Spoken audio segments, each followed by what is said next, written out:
Good evening, ladies and gentlemen. All right, who has the first question? Yes, Mr. Branden. In your work as a marriage counselor, do you find that there is one problem more than any other that stands in the way of a successful man-woman relationship? I would say the following in answer to that. Generally speaking, there is always the problem of what I will call inadequate technique.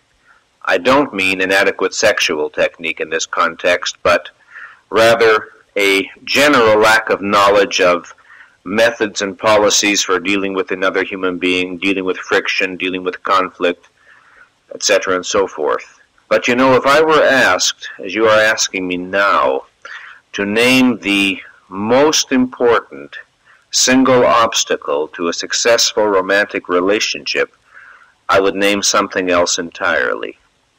The thing that overwhelmingly impresses me when I work with couples who are having troubles is the fact that they almost invariably enter relationships with the deep-seated, usually wordless, usually subconscious feeling that no one could possibly really love them.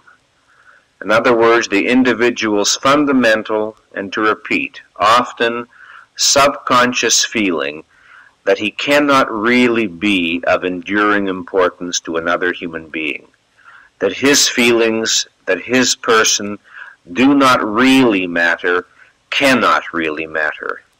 Now, as to the origin of that negative feeling about self, of course it goes back into childhood, and some of the ways it can begin I discussed in my book Breaking Free, and of course in the psychology of self-esteem. But without for the moment going into the roots of the feeling, what's very interesting when you work with couples and you see them talk about their problems in group, and you listen to their arguments and you see the excessive sensitivity that they can display and the amount of upset over what are often relatively trivial issues, and you look for the underlying theme that would make sense out of what you're seeing, there is always this deep-seated prejudice against oneself, which generates a basic kind of incipient fear, so that any trouble, any conflict, any frustration becomes magnified in importance, and there is the feeling, uh-oh, catastrophe has arrived.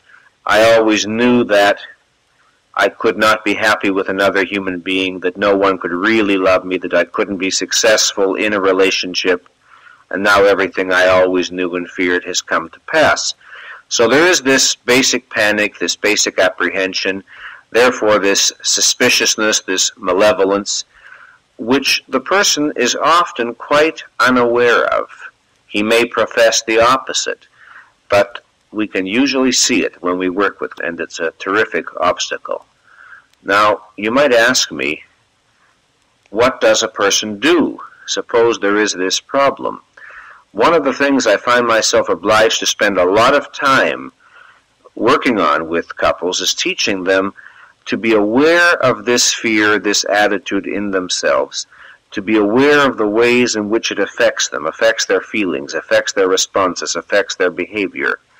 Because we can't do necessarily intensive psychotherapy in the context of marriage counseling. We can't always go after the roots and work through the underlying prejudice against self, shall we call it. But we do the next best thing on a practical level. We try to help the couples to be aware of how this basically malevolent feeling about self in human relationships manifests itself in behavior, manifests itself in emotional responses, and help them to develop ways to prevent this attitude from influencing them. And of course, to the extent that they learn this, and as a consequence function more effectively in the marital relationship, that basic prejudice again tends after a while to get dislodged because it has less to feed on. In other words, as the relationship becomes more successful, people begin to accept the idea that it's possible that they can be important to another person, that they can be loved. But if they don't learn methods of dealing with that fear, it becomes or can become a kind of self-fulfilling prophecy, because of course it stands to reason if you have this deep-seated feeling that you are not important, that you cannot really be important, That will manifest itself in your behavior, generating tension and conflict between you and your partner. You will be frustrated in the relationship. The relationship will tend to suffer and to deteriorate, and if finally you and your partner split, why then this will be experienced as a confirmation of your worst fears, and so the cycle goes on, you see. So we have to cut into that cycle. We have to break through it. And the means of breaking through it begins with making the person aware that he has a potentially self-destructive attitude that could wreck the most otherwise ideal relationship. So this is what I would say is the number one problem in marriage counseling. Next question. Mr. Branden, how do you teach your clients to deal with emotions of anger and resentment toward a marital partner? Well, this is part of the wider problem of teaching clients to deal with emotions of anger and resentment generally. And I am very indebted to the work of the child psychologist Haim Ginott, who in his books Between Parent and Child and Between Parent and Teenager has had very helpful things to say on the subject of dealing with anger. And the advice that he gives in those books for parents dealing with children applies perfectly to adults in a marriage dealing with each other, or for that matter to friends dealing with friends. So let's apply some of his principles to the marriage situation. Let me say first of all, and I think I discussed this on some previous seminar recordings, let me say first of all that it is not good, it is not healthy, it does not serve the interests of the relationship to deny or repress anger.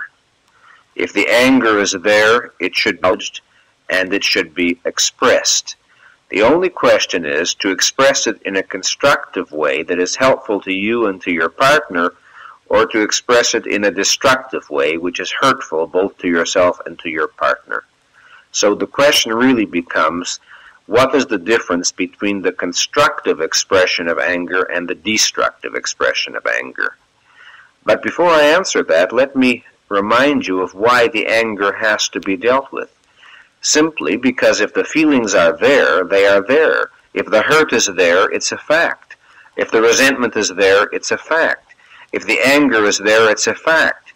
And if the person tries to deny it or to repress it, it will come out in ways that he won't intend or won't be aware of, and the results will be worse in the end anyway.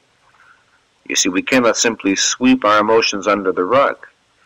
Okay, then let's consider what are the, first of all, bad or destructive or harmful ways to express anger. And here what I say is partly taken from Ginott, partly my own adaptation with a few miscellaneous comments thrown in. First of all, one of the people do when they're angry, which is a very big mistake, is they start attacking the character and the psychology of their partner. You wish to hurt me. You're vicious. You're mean. You're irresponsible. You're inconsiderate. You wouldn't act that way if you cared for me. All sorts of statements of that kind. Now, these are very, very futile and harmful for two reasons. First of all, because the person then feels that he is under attack, his character is under attack, his intelligence is under attack, and that's going to be much more important to him than the specific complaint that his partner is bringing to him on any given occasion. So now, instead of discussing the complaint, he responds to the question, am I or am I not mean, inconsiderate, hostile, stupid, or whatever you've charged me with being? And the whole argument deteriorates into a different issue entirely, you see. So a very important principle then is do not attack a person's character, his intelligence. Do not attack his psychology. Do not tell him his motives. Do not act as his unsolicited psychotherapist. Don't psychologize. All such processes tend to invite antagonism on the part of the partner, to mobilize his defenses, to make it harder for him to hear you or to understand you, and to send you both down absolutely irrelevant trails away from a speedy resolution of the conflict. Therefore, what should people do instead? Very simply, first of all, describe what you are perceiving, what has happened to which you are emotionally reacting.